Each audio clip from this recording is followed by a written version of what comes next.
For years, I let my daughter-in-law treat me like I was nothing, insulting me, mocking me, even calling me a burden in my own son's home. I swallowed the pain in silence, until one night, I caught her in bed with another man. In that moment, I knew this was my chance, not just to protect my son, but to finally take back my dignity. If you want to know how I exposed her lies and gave her the revenge she never saw coming, watch this video till the end. Before I begin, I'd love to know, where are you watching from? Drop your city in the comments and don't forget to subscribe, because every story here is a reminder of strength, betrayal, and the power of truth. When I married my late husband, I believed that one day I would live my last years surrounded by love, respect, and the laughter of family. I never thought that at 67, I would be sitting in my own son's house, treated like an unwanted guest by the very woman he chose to be his wife. Her name was Claire, my daughter-in-law. To the outside world, she appeared graceful, polite, the perfect mother and wife. But behind closed doors, when Daniel wasn't around, she made sure I knew my place, or rather, what she thought my place should be. "You're just another mouth to feed," she would sneer while setting the table. If I tried to help in the kitchen, she would snap, "Don't touch that. You'll only make a mess." Sometimes, she would lower her voice and whisper things no one else could hear. "No wonder your husband left you with nothing. You're pathetic." The cruelest part? Daniel rarely noticed. He worked long hours, and when he came home, Claire's smile was painted on so carefully you'd think she was born an angel. And me? I stayed quiet. I told myself, for Daniel's sake, I'll endure this. For my grandchildren, I will not stir the storm. But the storm was already brewing. It began with the phone calls. Claire would take her phone into another room, laughing softly, speaking in a tone that was never meant for my son. Then there were the nights she claimed she was too tired for family dinners, only to slip out hours later when Daniel had fallen asleep.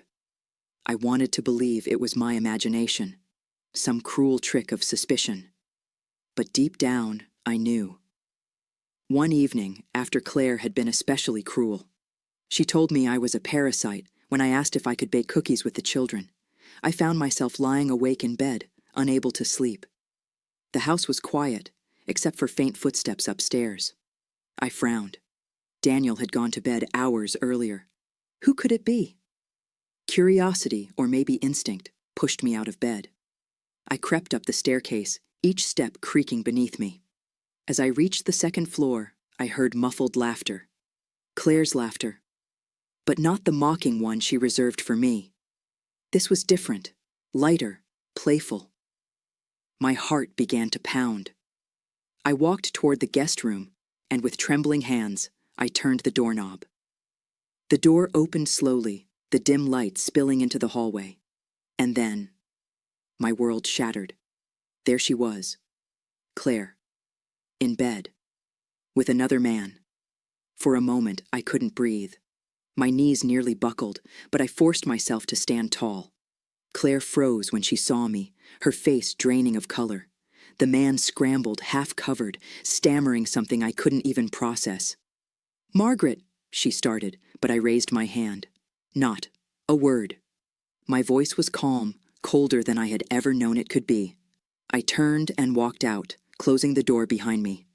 Inside, my heart was breaking. Not just for what I had seen, but for the cruelty she had shown me all those months, while she herself lived a double life. Back in my room, I sat on the edge of the bed, staring into the dark. Every insult, every humiliation she had thrown at me replayed in my mind like poison. "You're nothing. You're a burden. You don't belong here." But now? Now I had seen the truth. And truth is the sharpest weapon of all. I could have stormed into Daniel's room, shaken him awake, told him everything. But no, that would have been too easy for her. She'd cry, she'd lie, she'd twist his heart against me. I knew that woman. She was clever, manipulative, and vicious. So instead, I whispered into the dark, "Claire, you wanted to treat me like I was invisible. You thought I was weak, but you just handed me the perfect revenge." And in that moment, my pain transformed into something else. Purpose. I decided I would not just tell my son the truth. I would make sure he saw it with his own eyes. I would gather proof, piece by piece, until even her silver tongue could not save her. The days ahead would not be easy. I would have to smile when I wanted to scream, pretend to be broken when I was planning, endure her cruelty while holding on to the secret that would bring her down. But I was ready. At my age, I had learned that survival was not about strength alone. It was about patience. And patience, my daughter-in-law was about to learn, is a weapon she could never match. Because when the time came, I would not only expose her betrayal, I would reclaim the dignity she tried so hard to steal from me. If you believe no one should ever hurt their elders, go ahead and comment, "We respect." Because sometimes respect is the greatest gift we can give. After that night, I learned the hardest lesson of my life. Sometimes the most powerful revenge is not the loudest scream, but the quietest silence. Claire believed she had silenced me. The next morning, she floated around the kitchen in her silk robe, smiling sweetly as she poured coffee for Daniel. She even asked me if I wanted tea, her voice sugary, dripping with false kindness. My hands trembled as I reached for the cup, but not out of fear. Out of rage, I had to swallow whole. She thought I was broken. What she didn't know was that I was already planning her downfall. That very day, I began my quiet investigation. I noticed how often she ran errands in the evenings, leaving Daniel at home with the children. I noticed the perfume she wore. Too strong, too deliberate. Not for a mother cooking dinner, but for a woman meeting someone in secret. And when she left her handbag on the counter, I saw receipts tucked into the pocket, expensive dinners at places Daniel never went, jewelry charges, even a hotel bill. Each item I carefully copied down into a notebook I kept hidden under my pillow. Every insult she had thrown at me, I answered with another piece of evidence. At first, it felt like poison in my veins, seeing the truth spelled out so clearly. But soon, the poison became fuel. For once, I was not the helpless widow she mocked. I was the hunter, and she was the prey. One afternoon, I confided in Mrs. Green, our next-door neighbor. She had always been kind, often stopping by with muffins or fresh flowers. Her face hardened when I told her what I had seen. "You're not crazy, Margaret," she said firmly. "I've seen her around town, always with the same man. They don't even hide it well." That was the confirmation I needed. I wasn't imagining it. I wasn't bitter or paranoid. Claire was living a double life right under my roof and humiliating me every chance she got. Still, I knew words would not be enough. If I wanted to save Daniel, if I wanted to protect my grandchildren, I needed undeniable proof. So I began following her, carefully, discreetly. My age made me invisible in a way. People don't look twice at a gray-haired woman shuffling through a grocery store or waiting at a bus stop.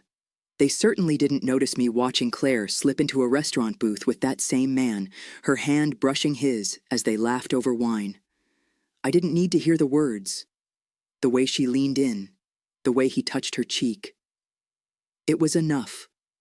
With trembling fingers, I pulled out the small disposable camera I had bought. I clicked the shutter once, twice, 3 times. My proof had begun to take shape.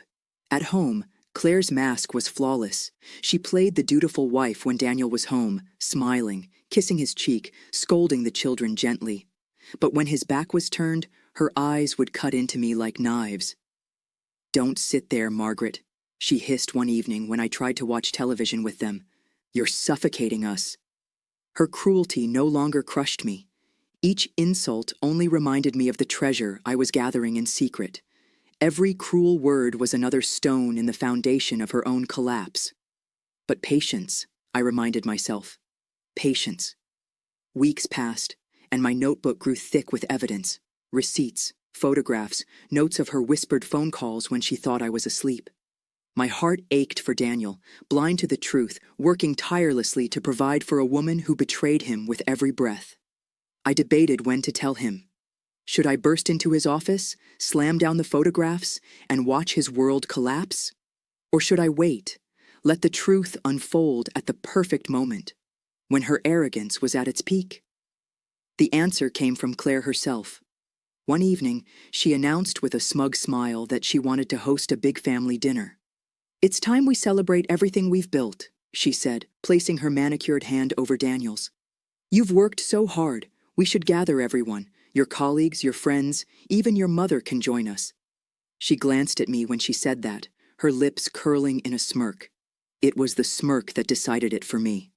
That dinner would be her undoing. From that moment, every step I took was deliberate. I met privately with Daniel's oldest friend, Peter, a lawyer who had always respected me. I showed him the receipts, the photos, the notes. His eyes widened, his jaw clenched.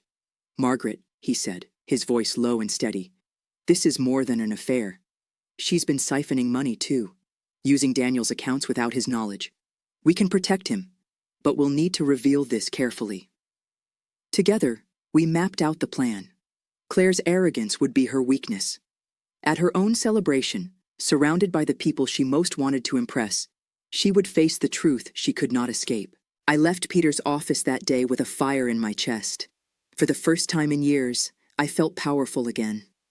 Not because I wanted to hurt Claire, though heaven knows she deserved it, but because I was fighting for my son, for my family, for my dignity. When I returned home, Claire was waiting in the kitchen. She tilted her head and smiled that poisonous smile. You're awfully quiet lately, Margaret. Don't tell me you're planning something. I forced a weak laugh, hiding the storm in my eyes. At my age, Claire, all I plan is how to keep breathing. She laughed, satisfied, and turned back to her wineglass. But inside, I whispered a promise to myself. Breathe, yes, and watch, and wait, because your celebration will be your destruction. She thought she was the hostess of honor, but at that dinner, I would be the one pulling the strings. The night of the dinner arrived like the final act of a long, bitter play. Claire had spent the whole day fussing over every detail, the flowers, the wine glasses, the perfectly folded napkins. She moved through the house with the smug satisfaction of a queen preparing to host her court. Daniel, she cooed, adjusting his tie. This night will show everyone how strong our family is, how perfect we are together. Perfect. The word nearly choked me. I sat quietly in the corner, dressed in my simple navy dress, my late husband's locket resting against my chest. My hands trembled, but not from fear, from anticipation. Tonight would be the night her mask finally shattered. The guests began to arrive. Daniel's colleagues, some close friends, a few neighbors. Laughter and chatter filled the house, glasses clinked, and Claire floated from guest to guest, her smile painted brighter than ever. She even made a show of placing her hand on Daniel's shoulder, whispering loud enough for everyone to hear, I'm so blessed to have you. I clenched my jaw. Blessed? She was blessed, yes. Blessed that Daniel's kind heart had carried her this far. But blessings have a way of turning to curses when the truth finally comes to light. Dinner was served. As everyone settled around the table, Claire rose to make a toast. Her glass sparkled in the chandelier light as she spoke. To family, she declared, her eyes sweeping the table. To loyalty, to love, and to the bonds that keep us together through everything. We are stronger than ever, and I couldn't be prouder to stand by my husband's side. Her words dripped with poison, and my chest burned. For a moment, I wondered if I had the strength to go through with it. But then I saw Daniel, his eyes soft, believing every lie. And I remembered every cruel word Claire had whispered to me, every insult, every humiliation. No more. I rose slowly, my chair scraping against the floor. The table fell silent. All eyes turned to me. Loyalty, Claire? I said softly, my voice carrying through the silence. Shall we show everyone what loyalty looks like in your world? Her smile faltered. Margaret, this isn't the time. But I was already reaching into my handbag.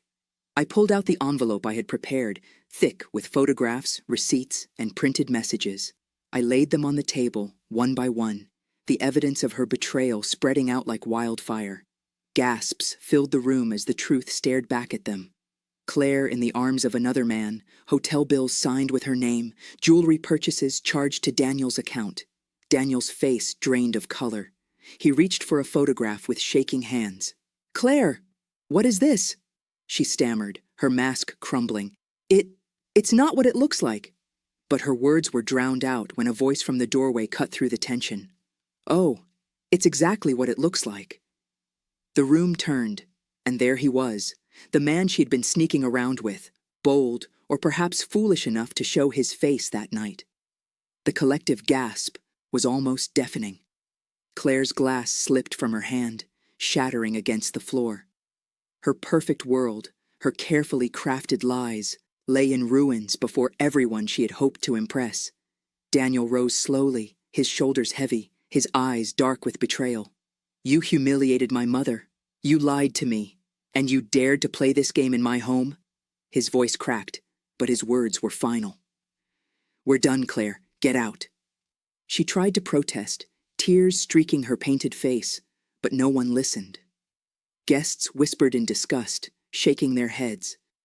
The man she betrayed him with backed away, ashamed, slipping out the door. And Claire? She stood frozen for a moment, then stormed out, her heels clattering against the floor like the last echoes of a collapsing empire. The room was silent. Daniel turned to me, his eyes filled with both sorrow and gratitude. Mom, I don't know what to say. I placed my hand on his arm. Say nothing, Daniel. Just know this. Sometimes the people we love blind us the most. But the truth always finds a way to shine through. The dinner ended quietly, the guests leaving with whispers of shock. The house that had once echoed with Claire's cruel laughter now felt heavy with silence. But it was a silence that healed rather than hurt. Later that night, as I sat alone in my room, Daniel knocked gently on the door. He stepped inside, his eyes red from tears. You saved me, Mom, he whispered, and I'll never let anyone treat you that way again. For the first time in a long time, I felt peace. Not because I had destroyed Claire, but because I had protected my son and finally reclaimed the dignity she had tried to strip away. She thought she had broken me, but in the end, I showed her that even at 67, I was far stronger than she ever imagined. If you think I did the right thing, go ahead and comment below, and don't forget to subscribe for more stories like this.